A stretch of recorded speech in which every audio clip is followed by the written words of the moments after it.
Asia's biggest agro exhibition, Maha, is back. Bring your family to discover the agriculture, horticulture, and agritourism with exciting attractions and live performances by your favorite artists. Maha 2026, 28th August to 6 September at My Amsterdam.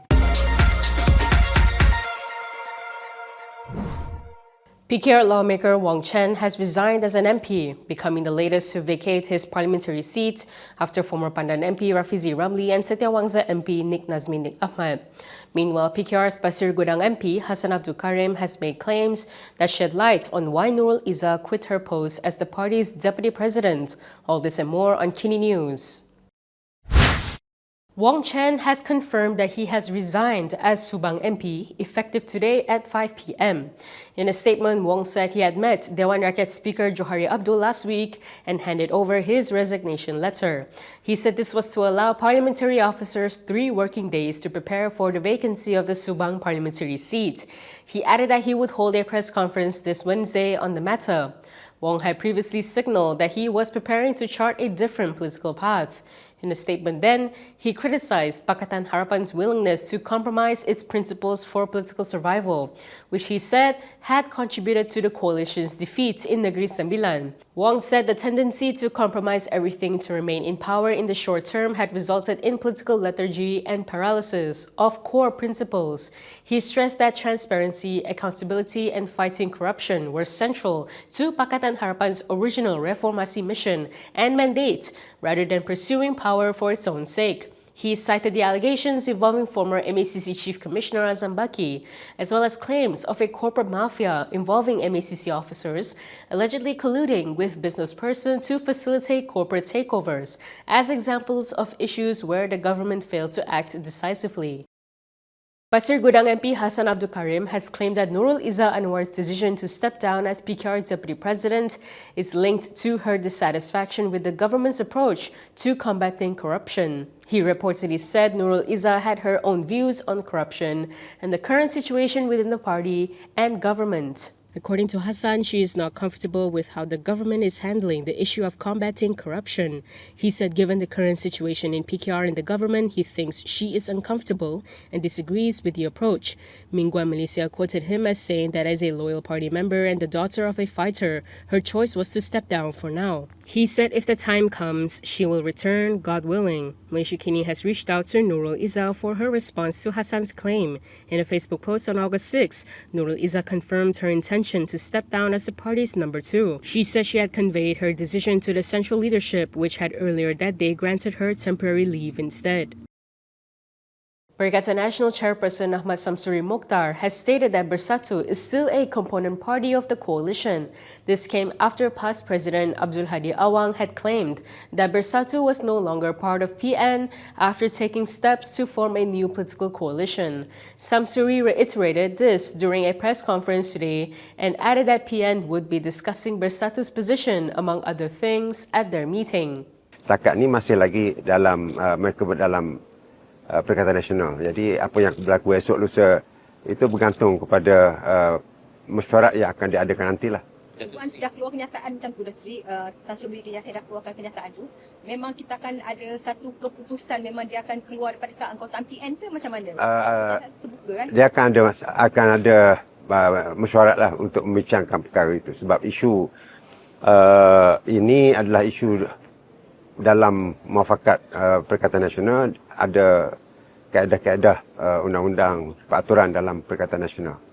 Bila tu meeting tu? Belum ditentukan masa lagi. Maknanya meeting tu untuk menentukan keanggotaan PN? Bukan itu saja, saya rasa yang paling besar yang akan kita bincang ialah untuk menghadap pilihan raya yang mungkin akan berlaku dalam waktu yang terdekat inilah. Setakat ini masih lagi anggota PN, tapi bila kita akan ada satu keputusan rasmi, bergantung kepada permintaan daripada ahli-ahli mesyuarat lah, pelbagai parti. Dia bukan keputusan PAS orang, bukan keputusan saya sebagai pengurusi Perikatan Nasional. Sekiranya ada sebarang aduan daripada ahli mesyuarat, perkara itu akan dibincangkan dan dibuat keputusan. Perikatan Nasional will exclude Bersatu from its electoral negotiations with BN. This was confirmed by PN Secretary General Taqiyuddin Hassan. Taqiyuddin said Bersatu would not be part of the coalition's negotiations with BN for the Melaka state election. He added that negotiations in Melaka would differ from those in Negeri Sembilan because each state has its own circumstances. For example, he said PAS does not hold any state seats in Melaka, but it does have parliamentary seats. He was quoted by Berita Harian as saying that this would form the basis of their talks. BN has been adamant that it will defend 21 of Melaka's 28 state seats, despite failing to win any parliamentary seats in the state during the 15th general election. Meanwhile, PN is also open to further cooperation with the coalition, this time in Perak. PN Chief Ahmad Mukhtar said he was ready to discuss cooperation with BN, stressing that there would have to be some give and take. For now, however, he said cooperation between the two in Perak remained hypothetical. PN has 26 seats in Perak compared with 9 for BN, while Pakatan Harapan has 24. 30 seats are needed to form a state government there. In the aftermath of G15, Pakatan Harapan chose to back BN and allow it to lead the state government despite having superior numbers. This marked the first step towards a Pakatan Harapan-BN partnership at the federal level. From now on, you can also listen to KiniNews on Spotify and Apple Podcasts. Scan the QR code on the screen to follow us.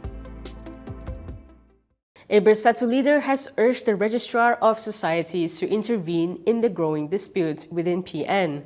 Bersatu Information Chief Tun Faisal Ismail Aziz alleged that PAS had been manipulating PN to serve its own political interests. He claimed that this included taking unilateral actions that infringed on the rights of other component parties and allegedly contravened the PN Constitution. According to Bernama, he said that they want decisions by the PN Supreme Council to be made constitutionally through proper meetings. He stressed that PN should not be managed at the behest of any single party, but should instead be administered fairly, transparently, and with integrity in accordance with the coalition's constitution. Last Friday, Hadi had said that Bersatu had automatically ceased to be a PN member following the party's intention to form a new coalition. However, Bersatu's Secretary General Azmin Ali rejected the claim, saying the party remains a legitimate PN member as there is no provision in the PN Constitution for the automatic termination of a component party's membership. PN Chairperson Ahmad Mukhtar had also said that Bersatu remains a member of the coalition for now. Prime Minister Anwar Ibrahim has successfully undergone elective laparoscopic surgery to treat an abdominal hernia. In a statement posted on Anwar's X account, Dr. Azri Ranga Abdullah Ramaya, who heads the medical team, said the procedure went smoothly and was performed by a team of specialists. Dr. Azri added that Anwar is currently undergoing physiotherapy and remains under the supervision of the medical specialist team to ensure a smooth recovery. Earlier, Anwar's senior press secretary Tunku Nasrul Abaida had said that Anwar was undergoing examinations and procedures prescribed by the medical specialist team and was expected to remain under observation for 2 days. And that is all from me today. For more stories, you can go to Kinitv.com. You can also follow us on Instagram, X, YouTube, and Facebook for the latest news updates. I'm Camelia. Thanks for watching.